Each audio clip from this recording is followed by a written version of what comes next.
ನಮಸ್ಕಾರ alma news 24 ಗೆ ಸ್ವಾಗತ. ನಾನು ಗಿರೀಶ್ ವಸಿಷ್ಠ. ಮೇ 9 ರಂದು ಪಾಕಿಸ್ತಾನದಿಂದ ಪ್ರತ್ಯೇಕ ರಾಷ್ಟ್ರವೆಂದು ಬಲೂಚಿಸ್ತಾನ್ ಸ್ವಾತಂತ್ರ್ಯ ಘೋಷಿಸಿಕೊಂಡಿದ್ದು ಭಾರತ ಮತ್ತು ಜಾಗತಿಕ ಸಮುದಾಯದ ಬೆಂಬಲ ಕೋರಿದೆ. ಬಲೂಚ್ ಪ್ರತಿನಿಧಿ ಮತ್ತು ಹೋರಾಟಗಾರ ಮೀರ್ ಬಲೂಚ್ ಬುಧವಾರ ಪಾಕಿಸ್ತಾನದಿಂದ ಸ್ವಾತಂತ್ರ್ಯವನ್ನು ಘೋಷಿಸಿದರು. ಈ ಪ್ರದೇಶದಲ್ಲಿ ದಶಕಗಳ ಹಿಂಸಾಚಾರ ಮತ್ತು ಮಾನವ ಹಕ್ಕುಗಳ ಉಲ್ಲಂಘನೆಗಳನ್ನು ಉಲ್ಲೇಖಿಸಿ ಬಲೂಚಿಸ್ತಾನ ಜನರು ತಮ್ಮ ರಾಷ್ಟ್ರೀಯ ತೀರ್ಪು ನೀಡಿದ್ದಾರೆ ಮತ್ತು ಪಾಕಿಸ್ತಾನ ಆಕ್ರಮಿತ ಬಲೂಚಿಸ್ತಾನಾದ್ಯಂತ ಬಲೂಚ್ ಜನರು ಬೀದಿಗಿಳಿದು ಪ್ರತಿಭಟನೆ ಮತ್ತು ಹೋರಾಟವನ್ನು ನಡೆಸ್ತಾ ಇದ್ದಾರೆ.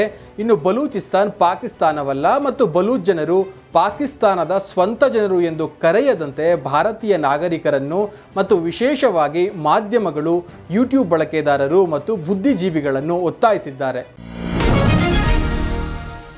ಮುಖ್ಯಮಂತ್ರಿ ಸಿದ್ದರಾಮಯ್ಯ ಕಾರಿನ ಮೇಲೆ ಮೊಟ್ಟೆ ಎಸೆದಿದ್ದ ಆರೋಪಿ ಹಾಸನ ಜಿಲ್ಲೆಯ ಸಕಲೇಶಪುರ ತಾಲೂಕಿನ ಕಲ್ಲಹಳ್ಳಿ ಬಳಿ ಸಂಪತ್ ಎಂಬಾತ ಶವವಾಗಿ ಪತ್ತೆಯಾಗಿದ್ದಾನೆ. 2022ರಲ್ಲಿ ಸಿದ್ದರಾಮಯ್ಯ ಅವರು ಕೊಡಗು ಭೂಕುಸಿತ ಅವಲೋಕನಕ್ಕೆಂದು ಭೇಟಿ ನೀಡಿದ್ದ ವೇಳೆ ಸಿದ್ದರಾಮಯ್ಯ ಅವರ ಕಾರಿನ ಮೇಲೆ ಸಂಪತ್ ಎಂಬಾತ ಮೊಟ್ಟೆಯನ್ನು ಎಸೆದಿದ್ದ ಮತ್ತು ಈ ಪ್ರಕರಣ ದಾಖಲಾಗಿತ್ತು.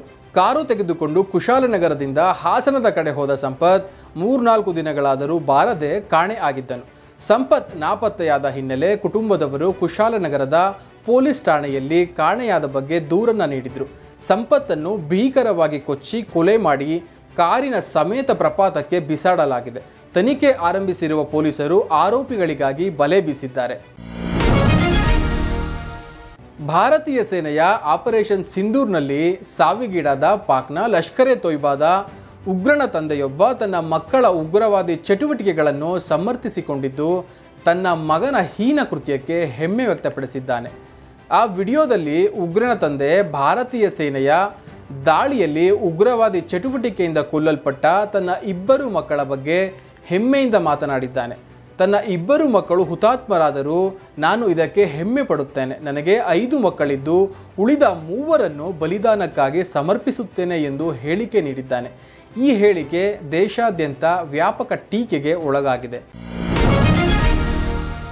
ಕರ್ನಲ್ ಸೋಫಿಯಾ ಕುರೇಶಿ ಅವರನ್ನು ಭಯೋತ್ಪಾದಕರ ಸಹೋದರಿ ಎಂದು ಕರೆದಿದ್ದಕ್ಕಾಗಿ ಬಿಜೆಪಿ ನಾಯಕ ಮತ್ತು ರಾಜ್ಯ ಸಚಿವ ಕುನ್ವರ್ ವಿಜಯ್ ಶಾ ಅವರ ವಿರುದ್ಧ ಮಧ್ಯಪ್ರದೇಶ ಹೈಕೋರ್ಟ್ ಸ್ವಯಂ ಪ್ರೇರಿತವಾಗಿ ಎಫ್ಐಆರ್ ದಾಖಲಿಸಲು ನಿರ್ದೇಶಿಸಿದೆ. ನ್ಯಾಯಮೂರ್ತಿ ಅತುಲ್ ಶ್ರೀಧರನ್ ಮತ್ತು ಅನುರಾಧ ಶುಕ್ಲಾ ಅವರನ್ನೊಳಗೊಂಡ ವಿಭಾಗೀಯ ಪೀಠವು ಭಾರತದ ಸಾರ್ವಭೌಮತೆ, ಏಕತೆ ಮತ್ತು ಸಮಗ್ರತೆಗೆ ಅಪಾಯವನ್ನುಂಟು ಮಾಡುವ ಯಾವುದೇ ಕೃತ್ಯವನ್ನು BNSನ ಸೆಕ್ಷನ್ 152ರ ಅಡಿಯಲ್ಲಿ ಪ್ರಾಥಮಿಕವಾಗಿ ಅಪರಾಧ ಎಂದು ತೀರ್ಪು ನೀಡಿದೆ. ಭಾರತ ಮತ್ತು ಪಾಕಿಸ್ತಾನ ಉದ್ವಿಗ್ನತೆಯ ಸಮಯದಲ್ಲಿ ಕ್ಷಿಪಣಿಗಳು ಪ್ರಮುಖ ಪಾತ್ರ ವಹಿಸಿದವು. ಇದರ ಸಹಾಯದಿಂದ ಪಾಕಿಸ್ತಾನ ಮತ್ತು POKಯಲ್ಲಿರುವ ಹಲವು ಉಗ್ರವಾದಿ ಶಿಬಿರಗಳನ್ನು ಭಾರತ ನಾಶಪಡಿಸಿತು.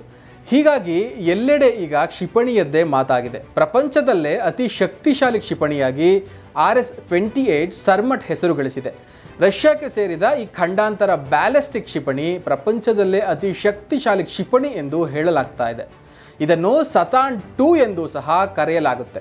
ರಷ್ಯಾ ಇದನ್ನು ತಯಾರಿಸಿದೆ. ಈ ಕ್ಷಿಪಣಿಯ ವ್ಯಾಪ್ತಿ 18,000 ಕಿಲೋಮೀಟರ್ಗಳಿದ್ದು ಇದು ಭೂಮಿಯ ಮೇಲಿನ ಯಾವುದೇ ಪ್ರದೇಶವನ್ನು ನಿಖರವಾಗಿ ಹೊಡೆಯಬಲ್ಲದ್ದಾಗಿದೆ. ಇದು ಈ ಹೊತ್ತಿನ ಸುದ್ದಿ. ನಿರಂತರ ಸುದ್ದಿಗಾಗಿ ನೋಡ್ತಾ ಇರಿ ಆಲ್ಮಾ ನ್ಯೂಸ್ 24. ನಮಸ್ಕಾರ.